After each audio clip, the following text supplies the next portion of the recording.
से वही है आप लोगों से। आप ऐसा सोचिए ना, आप ये सोचिए, ये 110 रुपए का ना जो है, ये प्रोडक्ट 1 है, ये P1 है 110 रुपए का, तो ये P1 यहां पर भी है, प्रोडक्ट 1 में कुछ और जोड़ा गया, कुछ काम किया गया, कुछ प्रोसेसिंग की गई प्रोडक्ट 1 में, ठीक है ना, कुछ और जोड़ा गया। P1 में लेट्स सपोज ये P3 P2 जोड़ दिया गया, और ये प्रॉफिट को P3 ले लो, ये दो चीजें जोड़ी गई इसमें। तो जो आप एक P1 पे एक बार गवर्नमेंट को ऑलरेडी 11 रुपए दे चुके हैं, P1 पे गवर्नमेंट को आप 11 रुपए दे चुके, तो क्या गवर्नमेंट को आपसे P1 पर दोबारा टैक्स लेना चाहिए या नहीं लेना चाहिए? खुद सोचो। No sir. नहीं लेना चाहिए। तो अगर आप 110 रुपए पे टैक्स देंगे ना गवर्नमेंट को, तो 17 रुपए बनते थे टोटल पे। मैं क्या कह रहा था, 17 रुपए मत दो गवर्नमेंट को, गवर्नमेंट को कितने दो, 40 और 20 पर, यानी कि 40 और 20 पर कुल 6 रुपए का टैक्स दे दो गवर्नमेंट को। अब आपने कहा सर फिर ऐसे करना पड़ेगा क्या, हमें जो भी प्रोडक्ट कोई बेचेगा उसमें ये देखना पड़ेगा कि पिछला कितना है अब कितना है, इस तरह की चीजें करनी पड़ेंगी। मैंने कहा नहीं, ऐसा कुछ नहीं करना पड़ेगा आप लोगों को। आपने क्या करना है, मैं इस पर आता हूं, ठीक है।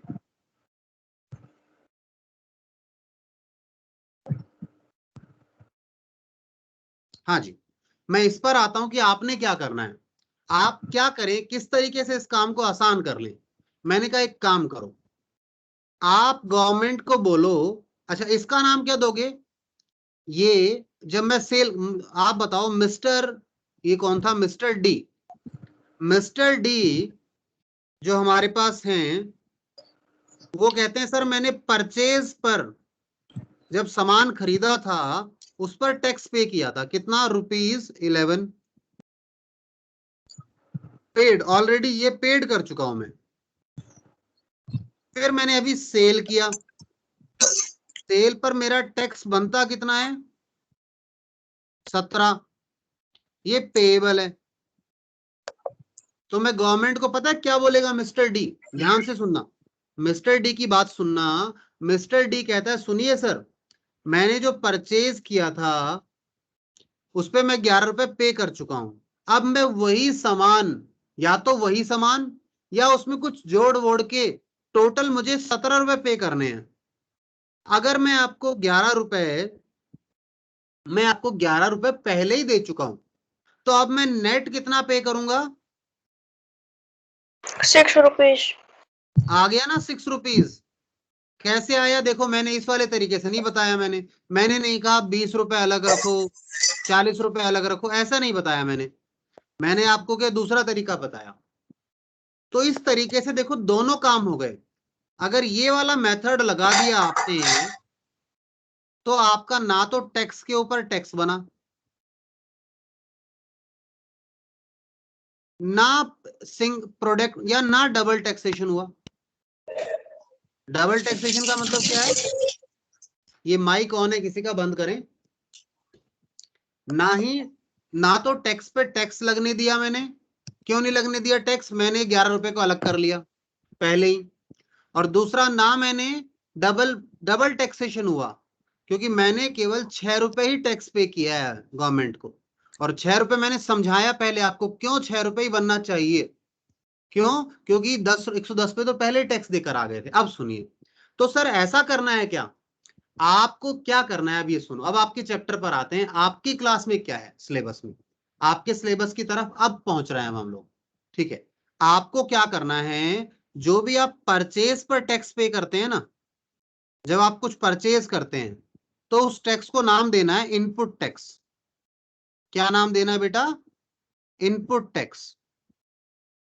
और इनपुट टैक्स को एक एसेट की तरह यूज करना है, एसेट यानी बेनिफिट मिलेगा इसका, इनपुट का बेनिफिट मिलेगा। कैसे मिलेगा, सेल, सेल के समय जो टैक्स लगाओगे ना आप, उसको क्या नाम सोचना, आउटपुट टैक्स। समझ रहे हैं मेरी बात, आउटपुट टैक्स समझना। और ये लायबिलिटी है, इस लायबिलिटी को जब आप पे ऑफ करने जाओगे ना, तो आप इस एसेट का बेनिफिट ले लेना। यानी हमेशा आउटपुट टैक्स की लायबिलिटी पे करते समय, उसकी जो लायबिलिटी है उसे पे करते समय इनपुट टैक्स माइनस कर लिया जाता है, और जो बैलेंस बचता है ना, वो हम गवर्नमेंट को पे कर देते हैं। क्या मेरी बात समझ में आई? जवाब दीजिए।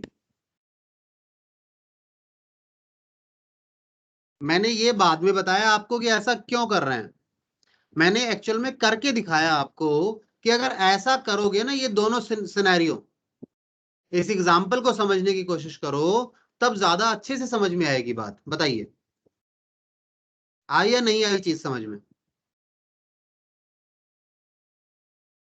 और आपके सवाल जवाब पूछ सकते हैं आप, किसी के मन में कोई डाउट क्वेरी है तो प्लीज पूछिए।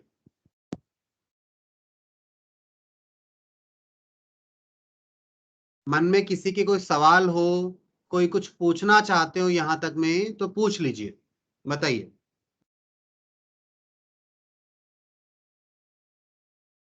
सर ये जो अभी आपने नीचे बताया सेल्स और परचेज वाला कि कितना पे कर सकते हैं हम। ये वाली चीज, यस सर। सर हाँ। इसे इनकम टैक्स में भी कह सकते हैं ना, एक फॉर्म है। इनकम टैक्स में ऐसा ही इनकम टैक्स में होता है, बट एक चीज समझना, एक बात समझना, यहाँ इनपुट और आउटपुट के लिए ना एक बात आप ध्यान रखना। क्या याद रखना? इनकम टैक्स वाले, इनकम टैक्स डिपार्टमेंट जो, ये आपका इनकम टैक्स यानी डायरेक्ट टैक्स वाले, ऐसा समझ लो, डायरेक्ट टैक्स वाले ना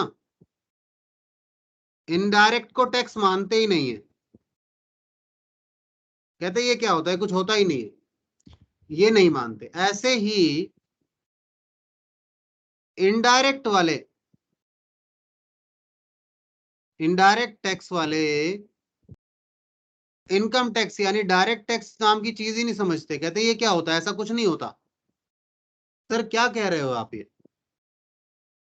मैंने अभी बोला, आप जब टैक्स पे करने जाते हैं गवर्नमेंट को जीएसटी में, तो जो पहले टैक्स पे कर रखा है आपने उसी प्रोडक्ट पर, यानी आप खरीद, पे कब करोगे गवर्नमेंट को? सेल पे। और आपने कब पे किया था? परचेज पर। तो जो आपने परचेज पे किया था उस प्रोडक्ट के, उसे सेल में से माइनस कर लेते हो, सेल के टैक्स में से माइनस कर लेते हो इसे। ये बेनिफिट नॉर्मल सिनेरियो। अब कोई व्यक्ति, एक बात, मेरी बात समझना, इसका मैं एग्जांपल देता हूं कैसे एक दूसरे को टैक्स नहीं मानते। ये सुना, एक व्यक्ति है मिस्टर ए, उसकी सैलरी है ₹8 लाख साल भर की, उसमें से उसने इनकम टैक्स पे कर दिया 2 लाख रुपए का। बैलेंस क्या बचा है उसके पास? 6 लाख बचा। बताओ 6 लाख बचा या नहीं बचा? बताइए, 6 लाख बचा या नहीं बचा? Yes sir. ठीक है। अब 6 लाख रुपए उसके पास है। सोचो आप लोग हो, ये आप हो मिस्टर ए, सभी बच्चे। अब आप मार्केट में लेने गए सोप, मार्केट में लेने गए सोप, तो आपने अपने इस 6 लाख में से 40 रुपए खर्च कर दिए, और इस 40 में फिर टैक्स पे करके आ गए आप, क्योंकि ये इंक्लूसिव ऑफ टैक्स था, एमआरपी था, एमआरपी इंक्लूसिव ऑफ टैक्स था। तो बताओ, क्या आपने इस 6 लाख पे दोबारा टैक्स नहीं पे कर दिया? क्योंकि 6 लाख किसका हिस्सा है? नहीं, ये 40 रुपए किसका हिस्सा है? 6 लाख का ही। आप सौंप लेने गए, आपने कोई भी काम किया, हर जगह आपको पता है हर प्रोडक्ट पे टैक्स लगा होता है, यानी आप कितनी बार टैक्स पे कर रहे हैं। तो क्या सर, मैं जब ये प्रोडक्ट लेने जा रहा हूं 40 रुपए का, इस 40 रुपए में 37 रुपए तो मेरा प्रोडक्ट का प्राइस है और 3 रुपए का टैक्स है। 3 रुपए का क्या है? टैक्स है। तो सर क्या मैं 3 रुपए के टैक्स की जगह पर सरकार को ये नहीं बोल सकता कि सरकार देखो, मैंने आपको 3 रुपए पे तो करने हैं, मैंने 2 लाख पहले ही पे कर रखे, उसमें से एडजस्ट कर लो ना। सरकार नहीं मानती इस बात को। क्यों? वो कहते हैं हम हैं इनडायरेक्ट। ये कौन है? इनडायरेक्ट वाले हैं। इनडायरेक्ट में जीएसटी है ये, और ये कहते हैं हम हैं डायरेक्ट वाले। डायरेक्ट टैक्स यानी इनकम टैक्स वाले। ये कहते हैं हमें नहीं पता, वो अलग डिपार्टमेंट है, उसका हम नहीं लेते। ऐसा ही पहले भी होता था। पहले बताओ, ये बात आपको समझ में आई क्या? इनकम टैक्स या डायरेक्ट टैक्स वाले इनडायरेक्ट वालों का एडजस्टमेंट नहीं करेंगे, जैसे हम कर रहे हैं सेल परचेज पे। बताइए, जवाब दीजिए, ये बात समझ में आती है क्या? Yes sir. ठीक है। अच्छा, एक बात सुनिए, और मैं क्या कह रहा था भूल गया, दिमाग से उतर गया, कुछ समझा रहा था मैं आपको। हाँ, ऐसे ही मैं आपको बताऊं, जीएसटी से पहले क्या था। जीएसटी से पहले, प्रायर टू जीएसटी, आपके गुड्स पर लगता था वैट। जीएसटी से पहले गुड्स पर क्या लगता था? वैट लगता था, जिसे क्या बोला जाता था? Sales tax. एक्चुअल में सेल्स टैक्स लगता था, वैट तो कॉन्सेप्ट था एक। और सर्विसेज जो है ना, सर्विसेज पर लगता था सर्विस टैक्स। किसी को अगर याद हो, पता हो, तो जीएसटी से पहले ऐसा होता था। जीएसटी 2017 में तो आया है, उससे पहले क्या होता था? उससे पहले ऐसा होता था। अब यहां पे क्या होता था? सेल्स में सेल्स टैक्स कलेक्ट करती थी स्टेट गवर्नमेंट। किसको जाता था? ये स्टेट गवर्नमेंट को। और सर्विस टैक्स किसको जाता था? सेंट्रल गवर्नमेंट को। ठीक है। अब स्टेट गवर्नमेंट, उदाहरण समझना, राजस्थान में आपने सामान खरीदा, राजस्थान में क्या किया? परचेज किया, तो टैक्स किसको गया? राजस्थान गवर्नमेंट को चला गया। आप अब आप सेल कर रहे हो जाके दिल्ली में, दिल्ली में सेल कर रहे हो, दिल्ली में टैक्स जाना चाहिए नहीं जाना चाहिए?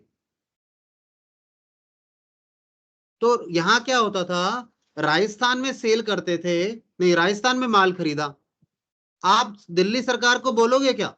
क्या दिल्ली सरकार, जो आप टैक्स राजस्थान गवर्नमेंट को देकर आए हो, क्या दिल्ली सरकार मानेगी इस बात को कि हमने वो राजस्थान में पे कर दिया था? तो मानो, जैसे मैं एग्जांपल देता हूं आपको, इसी एग्जांपल ले लो। मिस्टर ए ने परचेज किया कोई प्रोडक्ट 100 रुपए का राजस्थान में। ठीक है, राजस्थान में किया, और उस पर टैक्स दिया, सेल्स टैक्स दिया 10 रुपए का,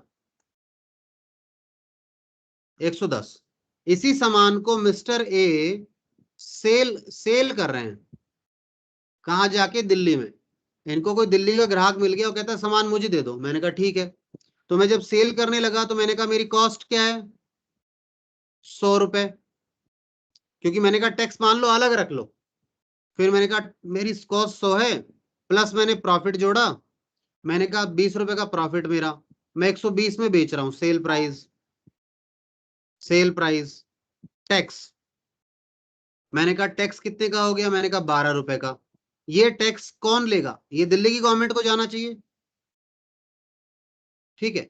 अब एक बात बताओ, आप ग्राहक से कितना ले लोगे? मिस्टर ए ने सेल किया दिल्ली में, तो ग्राहक से कितना ले लिया? 132 रुपए। अब सुनो, मिस्टर ए क्या कह रहा है?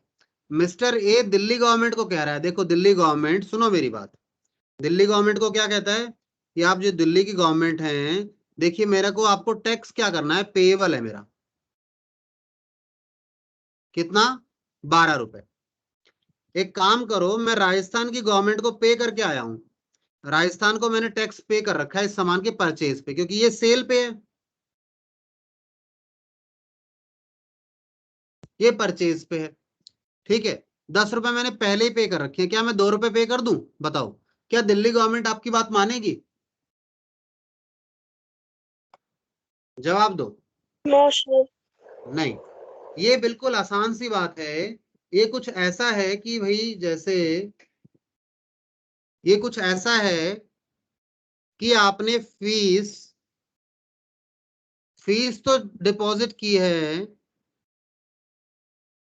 स्कूल ए में, कोई स्कूल है स्कूल ए में, और आप स्कूल बी में जाके कहते हो देखो मैंने स्कूल बी मैंने फीस जमा कर दी है, कहाँ, स्कूल ए में, ए स्कूल में जमा कर दी, मुझे पढ़ा दो फ्री में। स्कूल बी पढ़ाएगा, वो कहेगा छोड़ो हम क्यों पढ़ाएंगे, फीस वहां जमा करी है।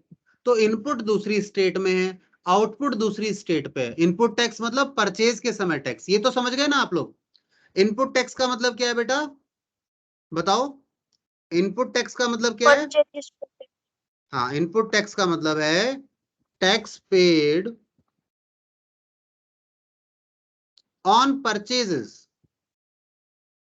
मेरा चैप्टर अब शुरू होगा धीरे धीरे, जो चीजें मैं पहले आपको पढ़ा रहा था ना, बता रहा था, वो कोर्स में नहीं है, पर मुझे लगता है उन चीजों को बता दूंगा तो आपको इजी रहेंगी चीजें, ठीक है।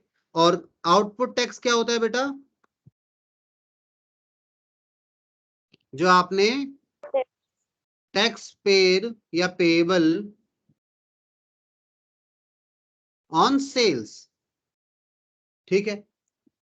अब जीएसटी में इनपुट का क्रेडिट मिलता है आउटपुट में, यानी आउटपुट को पे करते समय, मैंने क्या बोला, इनपुट का, ध्यान से सुनना, इनपुट का या इनपुट टैक्स लिख लो, इनपुट टैक्स का क्रेडिट मिलता है, मिलता है कहां पर, फ्रॉम आउटपुट टैक्स लायबिलिटी। ये जीएसटी में होता है ऐसा, पहले नहीं हो पाता था। आपका सवाल आएगा कि सर पहले वाले सिस्टम को बंद क्यों कर दिया, पहले जो ये सेल्स टैक्स था, सर्विस टैक्स था, इनको बंद क्यों करके इन्हें एक ही टैक्स क्यों बना दिया गया, क्योंकि वैट में ये दिक्कतें आती थी, वैट स्टेट गवर्नमेंट के पास जाता था, और जब भी एक स्टेट से दूसरे स्टेट में सामान बिकता था उसका क्रेडिट नहीं मिल पाता था। क्रेडिट नहीं मिलने के कारण क्या होता था, एक प्रोडक्ट पर 2 बार टैक्स लग जाता था, टैक्स ऑन टैक्स लग जाता था, इसलिए जीएसटी आया था, ठीक है। तो जीएसटी के आने का पर्पस क्या है, टैक्स ऑन टैक्स जो लग रहा था, एक प्रोडक्ट पर 2 बार टैक्स हो रहा था, ठीक है ना, वो चीजें हटाना के लिए जीएसटी आया। कुछ बात समझ में आई आप लोगों को, अभी तक मैंने इसी बात पे फोकस रखा कि जीएसटी को क्यों लेकर आए हम लोग। ये सिस्टम वैट में भी था, आप कहोगे वैट में नहीं था क्या, वैट में था, बट सेम स्टेट में तो काम करता था वो, पर जैसे एक स्टेट से दूसरी स्टेट में जाते थे ना तो काम नहीं करता था। अच्छा, सर्विस टैक्स में ऐसी दिक्कत थी क्या, नहीं, सर्विस टैक्स में दिक्कत नहीं थी, क्योंकि सर्विस टैक्स में सारा पैसा हमेशा किसके पास जाता था, सेंट्रल गवर्नमेंट के पास, ठीक है। तो सेंट्रल गवर्नमेंट कहती थी कहीं भी बेचो हमेशा टैक्स हमारे पास ही आता है, तो इनपुट का हम क्रेडिट दे देंगे आपको आउटपुट में। बताइए बात, बताइए जी, बात समझ में आई या नहीं आई, जवाब दीजिए, बोलिए। Yes sir. ठीक है। अच्छा, हमारे पास जो नए बच्चे हैं, ये मोनिका है, ये न्यू स्टूडेंट है, लक्षण भी अभी ज्वाइन किए हैं क्लासेस, तो आप लोग बिल्कुल टेंशन में मत आना बेटा, मैंने इन क्लासेस की अच्छे से रिकॉर्डिंग्स बना रखी हैं, आपको मैं दे दूंगा वो, बस आपने क्या करना है, आपको कुछ समझ नहीं आए तो पूछना है, ठीक है। जैसे आज का चैप्टर आपको हो सकता है काफी बातें समझ नहीं आ रही होंगी, क्योंकि आपको अभी इन एसेट लायबिलिटी का मतलब नहीं पता अच्छे से, बट फिर भी आप मुझे पूछ लेना, और थोड़ा आप लोग भी पुराने बच्चे हैं, ये भी हेल्प करना, आप लोग डाउट पूछते रहा करो ताकि इन बच्चों को आपके डाउट से भी हेल्प मिल जाए, ठीक है। बाकी मैं आप लोगों को करा दूंगा अलग से। अच्छा, हमें रिवीजन भी स्टार्ट करना है एक बार मेरा प्लान था कि हम रिवीजन और कर लें, ठीक है। मैं अभी जीएसटी पे आने के लिए लगभग तैयार हूं, ठीक है। अब जीएसटी में हमें करना क्या है इस चैप्टर में, जीएसटी आपको कहाँ अप्लाई हो रहा है, जर्नल में, आप ट्रांजेक्शन्स को रिकॉर्ड करते हैं ना, तो आपने भी जीएसटी की जर्नल एंट्रीज ही करनी है, यानी जर्नल चैप्टर पुराने बच्चों को आता है, नए बच्चों को नहीं आता, ठीक है। जो नए बच्चे आए हैं उनको नहीं आता, तो जर्नल के लिए पहले हम एक रिवीजन कर रहे हैं, जो हमने आपके साथ पहले किया हुआ था उसको एक बार दोबारा रिवाइज कर रहे हैं। तो रिवीजन करते समय आपको सबसे पहले, मैं आज रिवीजन की बात करता हूं इस चैप्टर में, तो सुनिए, आपको सबसे पहले तो इन 5 टर्म्स का मीनिंग पता होना चाहिए। याद करो आपकी पहली क्लास में मैंने इन 5 टर्म्स का मीनिंग बताया था आपको। ठीक है, क्या क्या? एसेट, दूसरा एक्सपेंस, तीसरा बताइए क्या था? कैपिटल है, और क्या है इसके अलावा? कैपिटल के अलावा इनकम है लाइबिलिटी। और लायबिलिटी है। बिल्कुल। अकाउंट्स को स्टार्ट करते समय एक तो पहले आपको इनका मीनिंग समझ में आना चाहिए, ये क्या होती है। एसेट क्या है? Anything from which we will get benefit in future. Future में जिन चीजों से बेनिफिट मिलने वाला है उन्हें एसेट कहते हैं। खर्चा क्या है जी? एनीथिंग या एनी अमाउंट पेड, ऐसा लिख सकते हैं, any amount paid from which benefit is received in present only. मतलब जिन आपने कोई खर्चा किया, जैसे एसेट क्या है, एसेट में अगर खर्चा करते हो मतलब ऐसा कुछ खरीदा जिससे आपको लंबे समय तक फायदा मिलने वाला है तो उन्हें आप एसेट मान लेते हो। ऐसी कोई चीज चीज जिससे आपको साल भर से ज्यादा बेनिफिट मिलेगा तो आप उसे एसेट मान लेते हो। खर्चा क्या है? खर्चे वो चीजें हैं जिनसे आपको बेनिफिट साल भर के अंदर यानी जब पे किया है तभी मिलेगा बस। ठीक है। कैपिटल क्या होता है जी? बताएगा कोई बच्चा कैपिटल क्या होता है?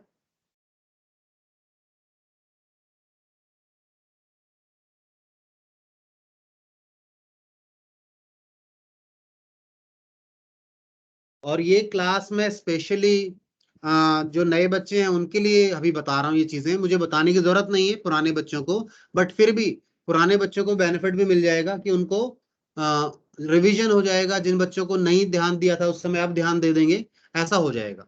ठीक है। तो हम जर्नल चैप्टर कर रहे हैं एक्चुअल आपके साथ, तो उसके लिए एक बार रिकैप कर रहे हैं।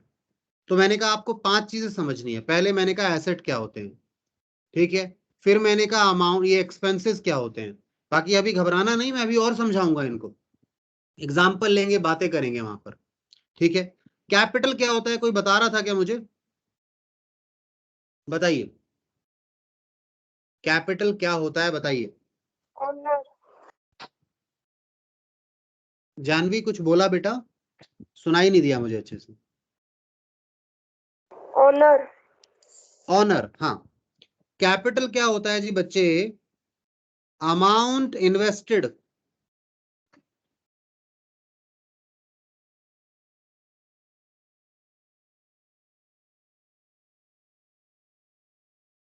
Bye owner in business. Owner ने जो पैसा लगाया है ना व्यापार में, उसको बिजनेस के अंदर क्या बोला जाता है? कैपिटल बोला जाता है। ठीक है।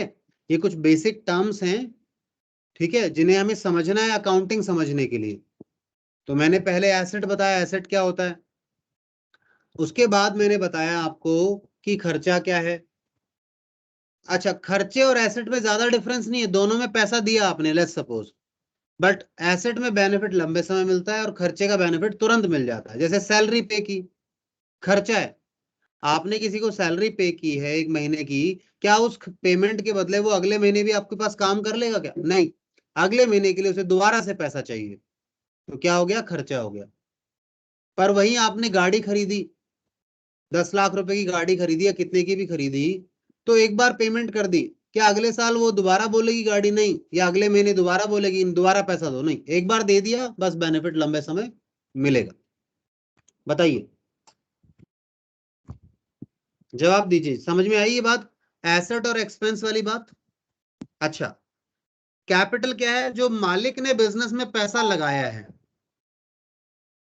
इनकम आप समझते हैं, प्रॉफिट, गेन जो हुए उन्हें इनकम कहते हैं। लायबिलिटी क्या होती है? अमाउंट ड्यू या फिर पेबल टू आउटसाइडर्स। ठीक है, आपको अमाउंट ड्यू है आपके ऊपर, या आपने पे करना है बाहर वालों को। मानो किसी से उधार में सामान लिया है या पैसे लिए हैं उधार में, तो उनकी पेमेंट आपको करनी पड़ेगी या नहीं करनी पड़ेगी? फ्यूचर में उधार लिया है आपने, पेमेंट करनी पड़ेगी, तो वो आपके लिए लायबिलिटी बन जाते हैं। क्या बनते हैं? लायबिलिटी। तो ये जनरल टर्म में इनका मीनिंग है। पहली बात बताइए, यहां तक बात क्लियर है क्या सभी बच्चों को? कोई डाउट क्वेरी किसी बच्चे की? लक्ष्य, मोनिका, बताइए बेटा, ये बातें आपको समझ में आती हैं क्या यहां तक जो बोला? या मन में कोई डाउट है तो पूछ सकते हैं, किसी भी टाइप का हो, प्लीज। No doubt.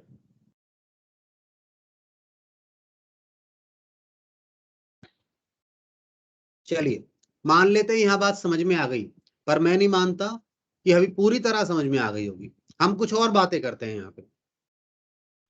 आप बताओ, आप में से कोई बच्चा ये बताओ, क्या ये इक्वेशन सही है?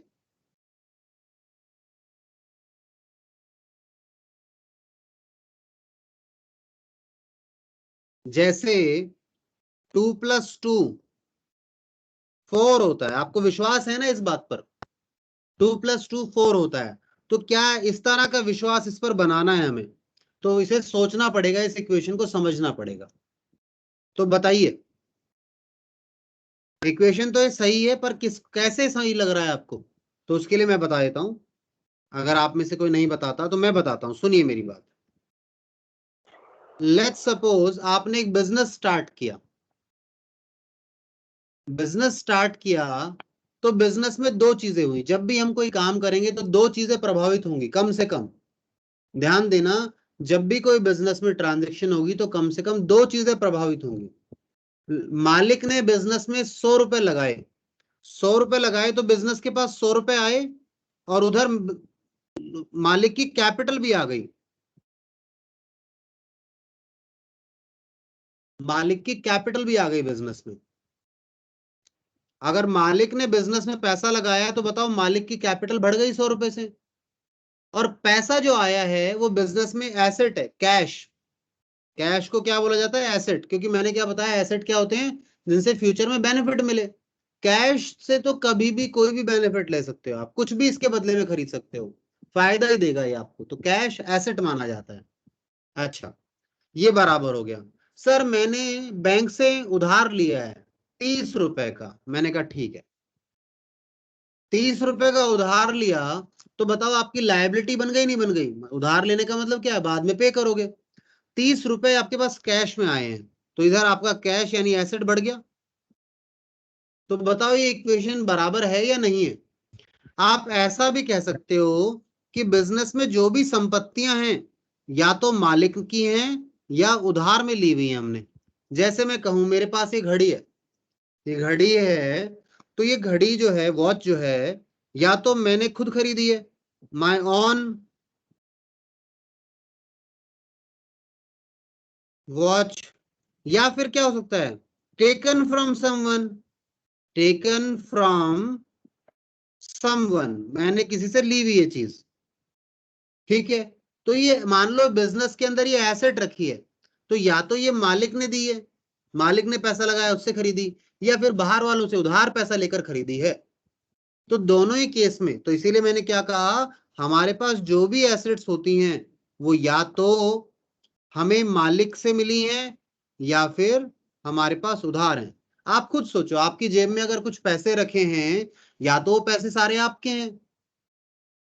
आपके कैसे हो गए? मतलब पेरेंट्स ने दे दिए, भाई जाओ खर्चा कर लो, जो मर्जी करो इससे, वो आपकी पॉकेट मनी हो गई, आपके हैं। या आप अपने दोस्त से उधार लेकर आए, हो सकता है आपने अपने दोस्त से बोला कि भाई 10 रुपए उधार दे दो, तो आपकी जेब में 10 रुपए पड़े हैं। तो आपकी जो जेब में पड़ा है यानी बिजनेस के पास जो पड़ा है वो क्या है, एसेट है बिजनेस के पास। और बिजनेस में जो लगाया है मालिक ने वो क्या कहलाएगा, कैपिटल। और बिजनेस ने जो लोगों से उधार ले रखा है यानी लोगों को पे करना है हमें, वो क्या है, हमारी लायबिलिटी। बताइए, यहां तक की बात पर चर्चा कीजिए, बताइए समझ में आया या नहीं आया, थोड़ा बहुत कुछ। कोई डाउट क्वेरी है तो प्लीज बताइए। आप लोग डाउट क्वेरीज नहीं पूछते हैं और वो सबसे बड़ा कारण है आपको समझ में ना आने का। आप अपनी बातों को अपने तक रखते हैं, जो आपको आया ठीक है, नहीं आया ठीक है, आप चुप बैठे रहते हैं, वो सबसे बड़ी प्रॉब्लम है। बताइए जी, पूछिए।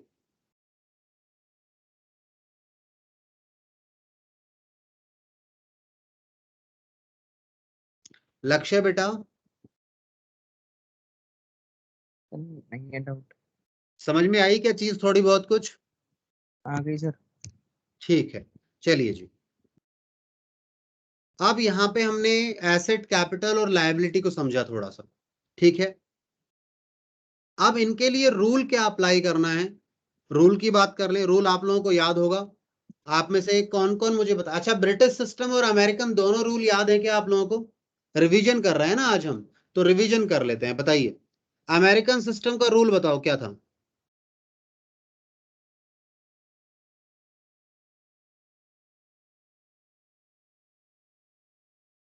एसेट इंक्रीज, एसेट, एसेट और एक्सपेंस इंक्रीज, बिल्कुल बेटा, डेबिट पहले, होंगे। हाँ बिल्कुल, अगर ये दोनों चीजें बढ़ती हैं तो डेबिट होती हैं,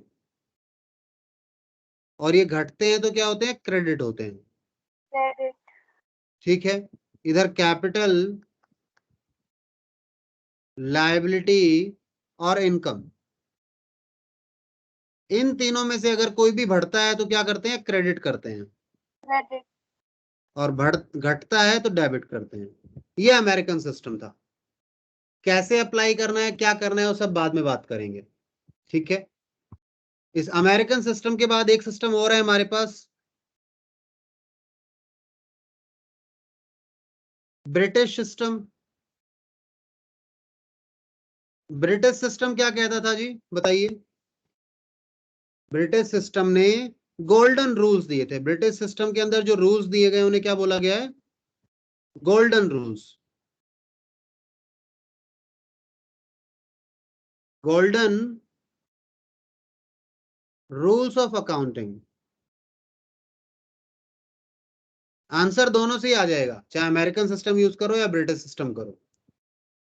यहां पे आपके पास क्या होता था जी, 3 टाइप के अकाउंट होते थे, रियल, नॉमिनल, और तीसरा क्या था बेटा, याद दिलाओ कोई बच्चा, याद नहीं आ रहा है। पर्सनल। पर्सनल, बिल्कुल ठीक है। इनके रूल जो थे क्या थे? रियल का रूल था, बताओ कोई बताएगा रियल का क्या रूल था?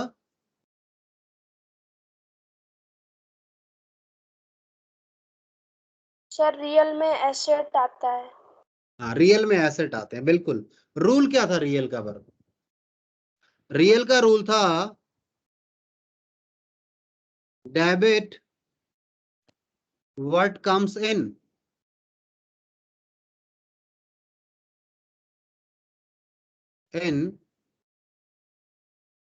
Credit what goes out. ठीक है, याद आ गया रूल।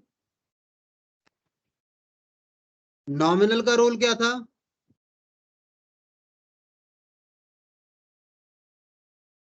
नॉमिनल का रूल भी याद दिलाएगा कोई बच्चा?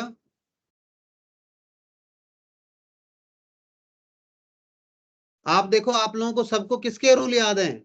अमेरिकन के रूल याद हैं, क्योंकि मैं बार बार अमेरिकन कराता रहता हूं, शायद ऐसा इसलिए हो सकता है। मुझे अमेरिकन थोड़ा इजी लगता है ज्यादा, बच्चों को समझाने में भी, बच्चों को समझने के लिए भी। चलिए, नॉमिनल का रूल क्या था?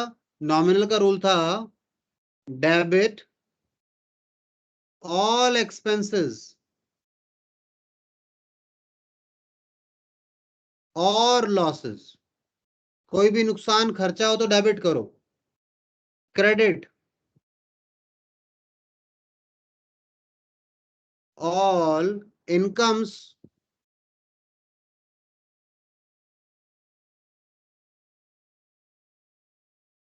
या और गेन्स। क्रेडिट करना है इनकम और गेन को, ध्यान रहेगा। खर्चे डेबिट होंगे और इनकम क्रेडिट होंगी। पर्सनल का रूल क्या था, किसी को याद है क्या? पर्सनल का रूल, पर्सनल का रूल क्या था? Debit the receiver, credit the giver.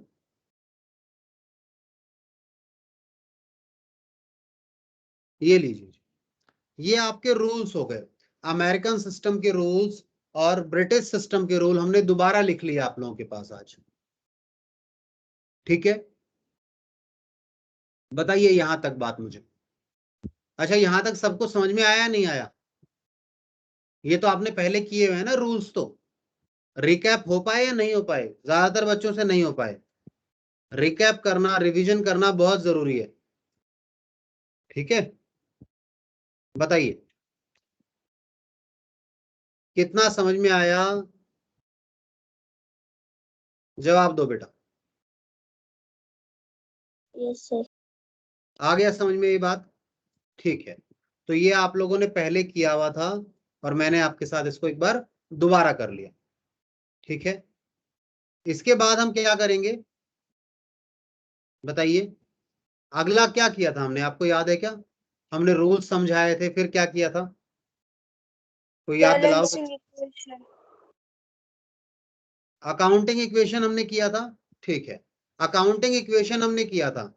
हमने वहां समझा था कि भाई किस तरीके से काम होता है, कैसे किसी चीज को प्लस माइनस कैसे करना है। हमने इक्वेशन की थी पहले आप लोगों के साथ, इक्वेशन की थी। जो इक्वेशन थी हमारी, ये बेसिक इक्वेशन थी। ये इक्वेशन हमने यूज की थी। ठीक है, अकाउंटिंग इक्वेशन किस किस को याद है, चलो बताओ। रिवीजन करने की जरूरत तो नहीं है, याद है आप लोगों को क्या? अच्छा, आपका बिजनेस स्टडीज का आज टेस्ट लूं या नहीं लूं आज?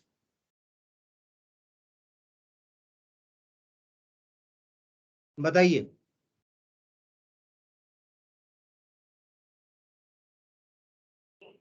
सॉरी, बीएसटी हम कल से दोबारा पढ़ना शुरू कर रहे हैं। रिवीजन करेंगे पहले, पहले एक बार चैप्टर 1 और 2 का रिवीजन करेंगे और उसके बाद आगे चलेंगे हम। ठीक है, दोबारा से चैप्टर 1 और 2 दोबारा पढ़ेंगे हम। कोई दिक्कत तो नहीं है दोबारा पढ़ने में किसी बच्चे को? बोलिए।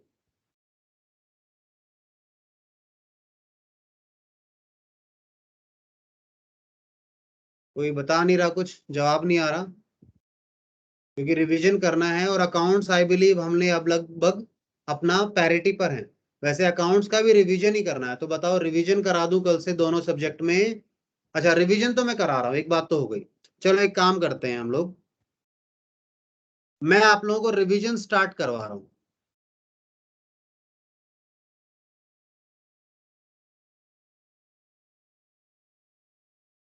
अकाउंट्स में भी एंड बिजनेस स्टडीज में भी, दोनों में। ठीक है, अकाउंट्स में बट एक काम आप लोगों ने खुद से करना है। आपने चैप्टर 1 एंड चैप्टर 2 ये खुद से पढ़ने एक बार मुझे याद दिला देना आप लोग। मैं आपको आज इसके रिकॉर्डेड लेक्चर्स का लिंक भेज दूंगा। थ्योरेटिकल है, आसानी से समझ में आ जाएंगे। फिर भी नहीं आए तो आप मुझसे पूछ लेना। क्लियर है बात ये? बोलिए।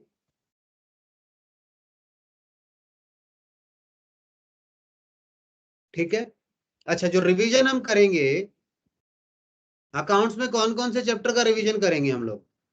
हम अकाउंटिंग इक्वेशन का रिवीजन करने वाले हैं आपके साथ। उसके बाद हम जर्नल का करेंगे। जर्नल के बाद हम लोग आपके साथ क्या करने वाले हैं जी, लेजर, लेजर के बाद ट्रायल बैलेंस, ये करने वाले हैं। अच्छा, इसके अलावा एक बात और सुनिएगा, एक चैप्टर हमने नाम लिखा नहीं है पर हम कवर कर चुके हैं। कौन सा है वो? Double entry system. आपके यहाँ पे एक चैप्टर है, इसका नाम क्या है? Double entry system. ये हम कर चुके हैं। कैसे कर चुके हैं? हमने जो रूल्स ऑफ अकाउंटिंग पढ़े हैं ना, वो इसमें रूल्स ऑफ अकाउंटिंग दिए हैं।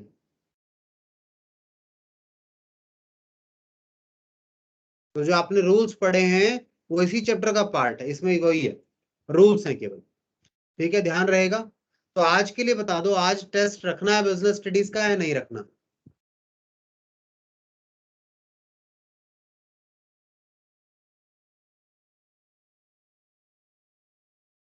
बताइए बेटा, कोई जवाब ही नहीं आ रहा है।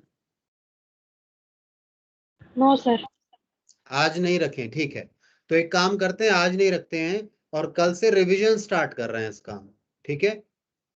तो कल से अकाउंट्स वाली क्लास भी होगी और बीएसटी वाली क्लास भी होगी, दोनों में। मतलब बीएसटी में हम बीएसटी पढ़ेंगे, क्लास तो अभी भी हो रही है बीएसटी वाली, पर हम बीएसटी में भी अकाउंट्स पढ़ रहे थे, ठीक है। कल से चेंज करेंगे इसमें थोड़ा सा, ओके। अब एक काम कीजिए, आज के लिए आप ब्रेक ले लीजिए और कल मिलेंगे आप लोगों से, ठीक है। यानी जीएसटी अभी पेंडिंग में जा सकता है, क्योंकि जीएसटी ना इस बार कभी सिलेबस में डाल नहीं रहे हैं, और कुछ बच्चे नए आए हैं और साथ में पुराने बच्चों को भी, कुछ बच्चों को प्रॉब्लम है, बताते हुए है नहीं। तो एक बार रिवीजन कर लेते हैं, बेनिफिट मिल जाएगा। जिन बच्चों को आता है उनके लिए अच्छा है, उनका रिवीजन हो जाएगा और प्रैक्टिस हो जाएगी, और जिन्हें नहीं आता या नए हैं उनका वो टॉपिक कवर हो जाएंगे, ठीक है। तो आज के लिए ब्रेक कर रहे हैं फिर हम अभी, ओके। सर। हाँ जी, बताइए बेटा। सर वो मेरी मैथ्स क्लासेस का क्या हुआ? मैथ्स क्लासेस बता रहे थे अभी, क्या बोलते हैं, जुलाई से स्टार्ट होंगी। हाँ, और बताओ, आप कुछ और कह रहे थे क्या उसमें? नहीं सर, बस मैथ्स क्लासेस का ही पूछना था। ठीक है, ठीक है। अच्छा, और किसी ने मैथ ले रखी है क्या आप में से? लक्ष्य, दिव्या, नेहा, मुस्कान, श्रेया, बताइए, किसी ने मैथ ले रखी है क्या आप में से? No sir. ठीक है, नहीं ले रखी है। चलिए, कोई दिक्कत नहीं है, मैं पूछ लूंगा। वैसे जुलाई से स्टार्ट करने को कह रहे थे वो लोग, ठीक है। तो अभी तो शायद छुट्टियां भी होंगी आपकी, लगभग 8-10 दिन की स्कूल की, एंड में होंगी, मंथ एंड में शायद। मेरे ख्याल से 20-21 तारीख के आसपास से छुट्टियां होंगी, और उसके बाद क्लासेस भी चालू होंगे, और मेरे ख्याल से जुलाई में ही आपके एग्जाम भी हैं, ठीक है। चलिए, तो रिवीजन कर लीजिएगा छुट्टियों में। और कोई इन्फॉर्मेशन तो नहीं चाहिए ना? डेट्स नहीं है मेरे पास अभी, समर हॉलीडेज का जो है वो डेट नहीं है। डेट जैसे आ जाएगी मैं बता दूंगा। चलिए, तो आज के लिए ब्रेक कर रहे हैं फिर अब।